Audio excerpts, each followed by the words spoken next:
Going on 3, 2, and 1. It's Matt Miller here at 1460 KXNO, and it's time to check back in with our great sponsors of our studios and the sleep docs coming in. And we got a really cool topic to address today because, well, Percy Harvin's been a big topic of ours over the last couple of months about his injury, his migraines, his issues, and the diagnosis is somewhat surprising. Indeed, and it's somewhat, not somewhat, it's right in our next guest's wheelhouse. He's Dr. Grant from the Iowa Sleep Disorder Center. And, well, Doc, Matt alluded to it. I mean, Percy Harvin went years trying to get a diagnosis while he was playing Florida for Urban Meyer, winning national championships. He had these migraine headaches. He gets to Minneapolis with the Vikings, the same deal.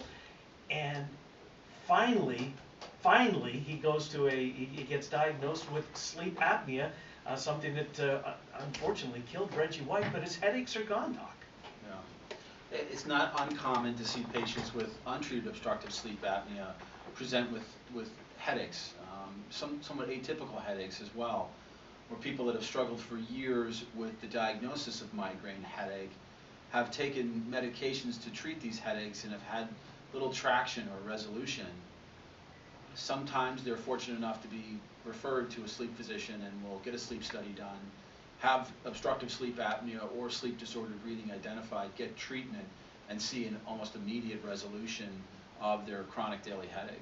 What causes, though, when you're dealing with sleep apnea, what causes something afterwards to come into? Is it the lack of oxygen? Is it the heart murmurs that he was having? I mean, because it seems like you don't sleep enough, so you'd get tired or worn down. But he had migraine headaches where he couldn't get out of bed, or he couldn't walk, he couldn't go to practice. His headaches were so severe that it totally ruined his life. Yeah.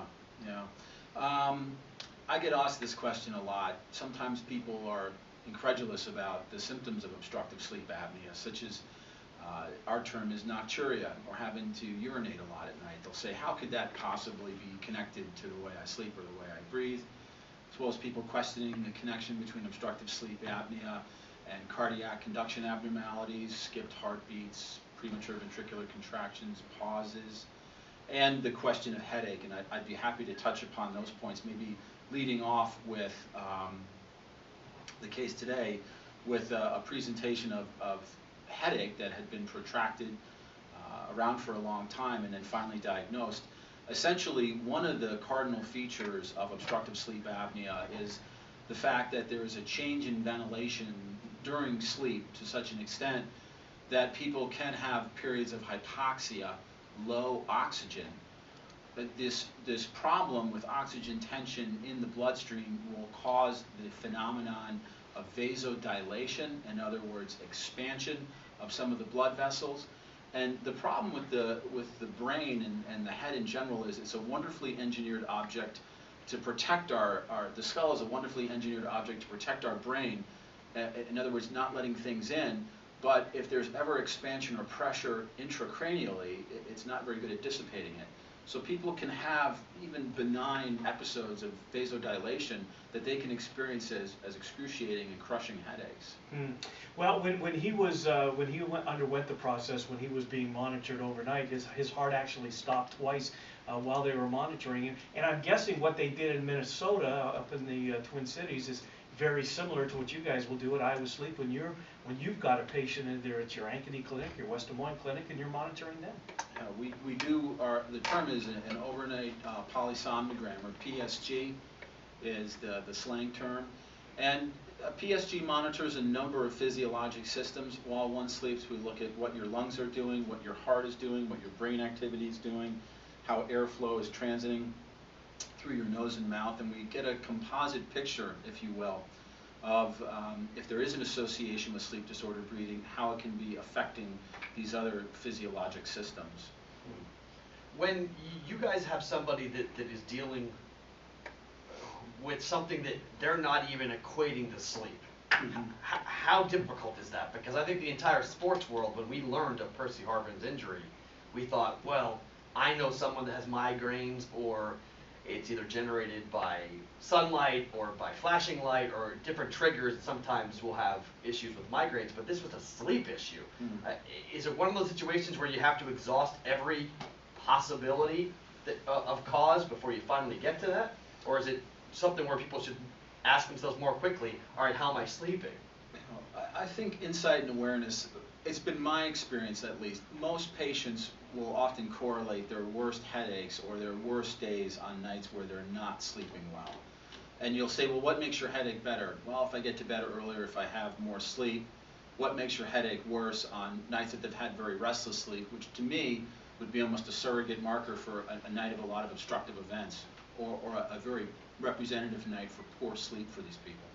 I can only imagine, Doc, you know, after going through the multitude, the litany of tests that the Florida Gators put him through, and now his professional franchise put him through, and something is that we do every single day without even giving another thought, and that's putting our head on a pillow. And that was what was causing him to have these problems. I mean, the sense of euphoria, and on one hand that it's over, Yeah. but B, I can't believe I did all this stuff to myself and I wasn't sleeping right. Yeah, it's bittersweet. I've often diagnosed patients, and in reflection, they state, you know, had I known this 10 years ago, it would have made a big impact on me personally, professionally.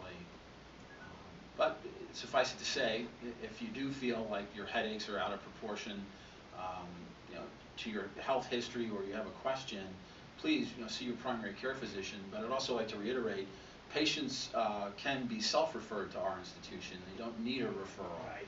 But I'm a big advocate that you should always, we all should have primary care physicians, keep them informed about any health problems that we have. But if you feel like a sleep disorder is something that could possibly be a problem, you can self-refer to our clinic. So headaches, somebody suffering from headaches, someone suffering from something they might think it's got nothing to do with it, it's better to just ask that question of, well, what about sleep? Yeah.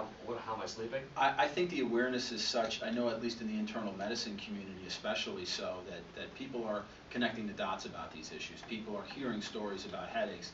People are hearing stories about needing to go to the bathroom a lot at night, as well as just looking at someone's, you know, anthropomorphic characteristics, what their neck size is, how big their tongue is, if they're snoring, and able to appropriately refer people. There's been a huge paradigm shift, I think, within the last 5 years of awareness of sleep medicine and topics of sleep medicine in the primary care community, with family practice physicians, internists, cardiologists especially, neurologists as well. Well, Doc, we appreciate you coming in. Iowa Sleep Disorder Center, their website is iowasleep.com. As you'll see, in most cases, your insurance will cover a visit to see the folks at Iowa Sleep Disorder Center in Ankeny and in Western One. Great information on Percy Harvin. Thank you, Doctor.